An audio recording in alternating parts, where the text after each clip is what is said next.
going on, everybody?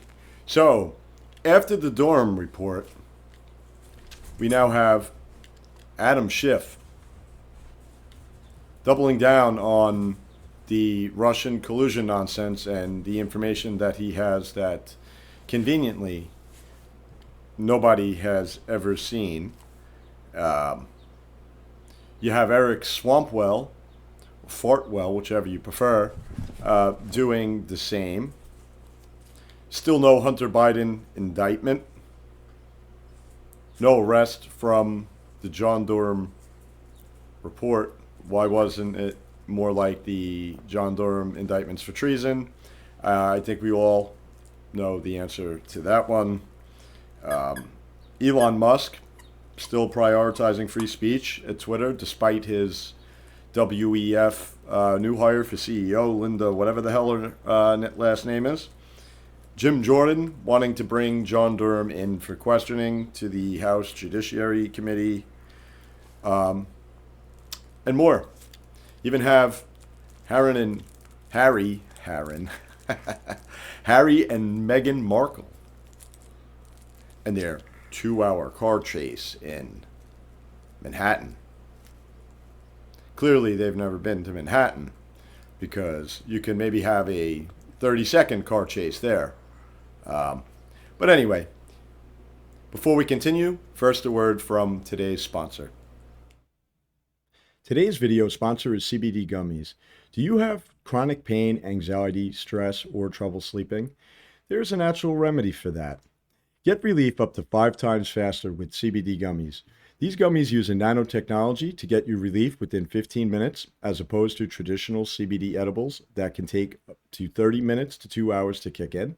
This nanotechnology allows CBD to be absorbed by your stomach, entering your bloodstream and bypassing the process of metabolization. Get your CBD gummies today at covfefe.click/gummies. covfefe.click/gummies. Okay, we're back. And look who I found. Somebody very special. Look at this little buddy of mine. Anyway, so after the John Durham report, we have the usual suspects doing the same stuff that they've always done, pretty much lying to the public, pushing their propaganda and nonsense. In typical fashion, one of the ringleaders behind that is, of course, the one and only Adam Schiff, accompanied by Eric Fartwell, or Swampwell, or Swallowwell, whatever you want to call him. The guy with the Fang, the CCP spy. Sorry about that. It's the dog eating a toy. Anyway. So now, not only does Adam Schiff double down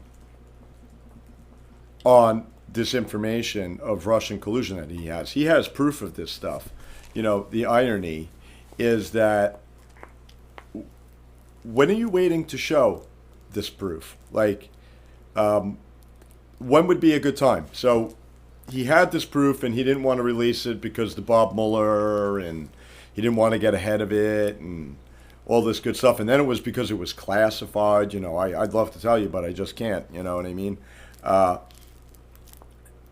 Then you had the Inspector General report, John Durham. When?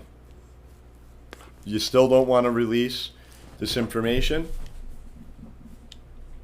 It's because it doesn't exist. But don't worry, because Adam Schiff is now, he's switched gears. Now we're pushing the packing of the Supreme Court. Because when there's no rule of law, you've got nothing. Look at our system of justice right now.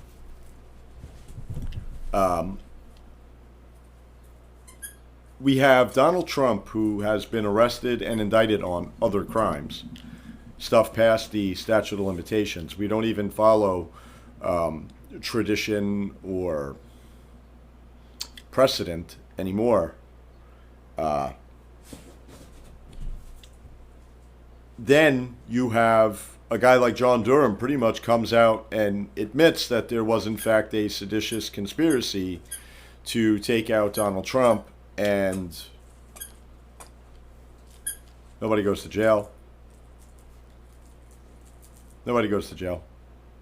So now just think, what would happen if they were able to successfully pack the Supreme Court? And what I would predict to happen is probably go after the guns first. I mean, if you really think about it, one of the biggest mistakes that Obama made, I mean, for us, his whole presidency was a mistake, but I mean mistakes that he made in carrying out and conducting what it was that he intended to, was he failed to disarm us. So what I would imagine is that the very first thing that they'll go after are the guns, and use the Supreme Court to take away our right to bear arms, because then they can carry out the rest of the nonsense that they intend on doing. Anyway, Hunter Biden, was reported widely last week that there were indictments coming for Hunter Biden due to this Delaware investigation.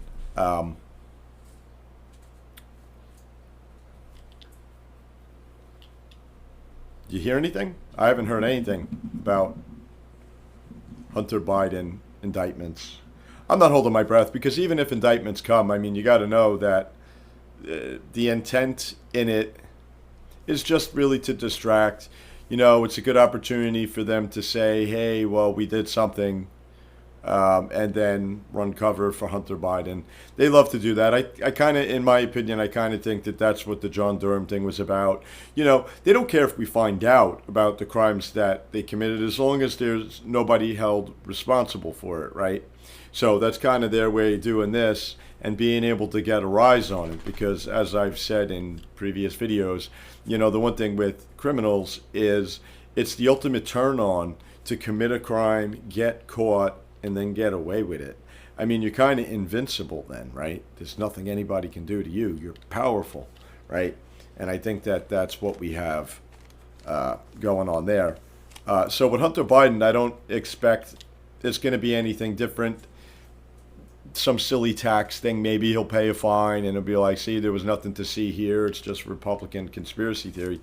Kind of like they did with John Durham, right? So John Durham lays out this whole thing for seditious conspiracy. Now, what is the first thing that the liberals, what is the first thing that they say? Oh, it's a big nothing burger. And they say it's a big nothing burger because who ended up in prison? Nobody, right? It's all fictitious. John Durham concluded that there was whatever, right? That's the game that they always play. And we keep falling for it over and over and over again. So when it comes to Hunter Biden, I don't expect anything big. You know, you're not going to have anything big with this Department of Justice. And let's face it, the Republican district attorneys are ballless creatures. They're not going to do anything, right? They have no fight in them. It's the one thing that our side does particularly well is lay down. We fight with each other well. We lay on our back and do nothing as we get violated regularly. And we cry and whine particularly well. Action, that we don't do well at all. Now you have Elon Musk, right? He hired that World Economic Forum stooge, Linda, whatever.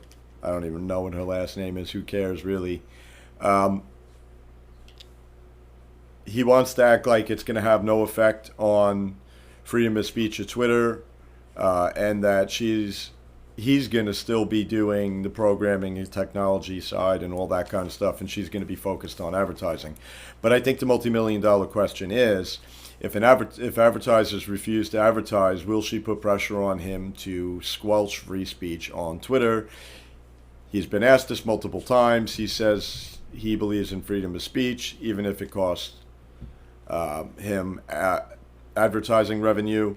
We'll see when the time comes if he sticks true to that. I don't know why well, he's not on our side, first of all. I think that's a big thing that people kind of have to, trying to place Elon Musk on a side. I don't think he's on a side. I think he's a rich guy who may or may not actually champion free speech and bought a social media platform, his favorite social media platform, as a business thing. He's going to turn it into something super profitable. That's my opinion, anyway. As I said, you got Jim Jordan trying to bring John Durham in for questioning to the House Judiciary Committee. I'm done with investigations, personally. I don't know how the rest of you guys feel about that, but okay, oversight, great. But when nothing ever happens, we know. I mean, 4 years it took John Durham to come out and tell us what we already knew, and no arrests. So I'm done listening to them talk about stuff. I want to see people in prison, and it's not a knock on Jim Jordan. I understand he can't put people in prison. But at the same time, it's like the time for talk is over. I'm not excited about that. Epstein client list. Where the hell is that? Unless I'm mistaken, I heard that was supposed to be coming out months ago. Once again, nothing. And don't kid yourself, the media, they're complicit in everything Epstein and all this child sex trafficking. Why is it that they never report on any of this? Why is it that they never report on anything that goes on at the border and all these missing children? Where the hell do all these missing children go? I mean, there's a good question, right? And then, of course, we've got good old Cori Bush, possibly one of my favorite squad members, hell-bent on pushing this reparations bill that she's sponsored or co-sponsored. The bottom line is this. They're losing the black vote, so they're going to do anything that they can to try to regain that. Not that this is the best way to do it. I don't think that black people are fooled. I think there's a very small group of them who are buying this crap. The question is even though they know that they're corrupt, can we get them to vote? That's a totally different question. And the Republicans, it's not like they're not corrupt. Look at this face. Not like they're not corrupt. So it's kind of a hard sell to try to get black people to leave the Democrat Party, but where are they supposed to go? I mean, you look at some of the nonsense we have on the Republican side too, not the fabricated racism and all that nonsense, but more so the fact that our politicians are just as corrupt as the politicians on the other side. It's something a lot of people don't like talking about, but nonetheless it's true. And last but not least, we have Google laying off 12,000 more employees. They're going to replace them with foreign workers, obviously for cheap labor, which is kind of ironic because all these leftists are always preaching, we need a $15 minimum wage and all these asinine things, as they constantly do the complete opposite and seek out the cheapest labor that they can possibly find. Do as I say, not as I do, right? And I'm old enough to remember when Elon Musk fired most of the Twitter staff. People were up in arms about it. Oh my God. All those jobs. And those were people who, by the way, should have been fired. I mean, I don't know how many people realize this, but as of when Elon took over Twitter, they have never made a profit. Why would you keep all those people? Right? And all the problems, obviously, they had with the censoring, the nonsense, and everything else. So, it's pretty much all I have to say here. If you would, do me a favor, like and share this video, subscribe to the channel, whether you're listening to it on a podcast, Rumble, YouTube, BitChute, wherever the hell. Subscribe, it's free, Substack.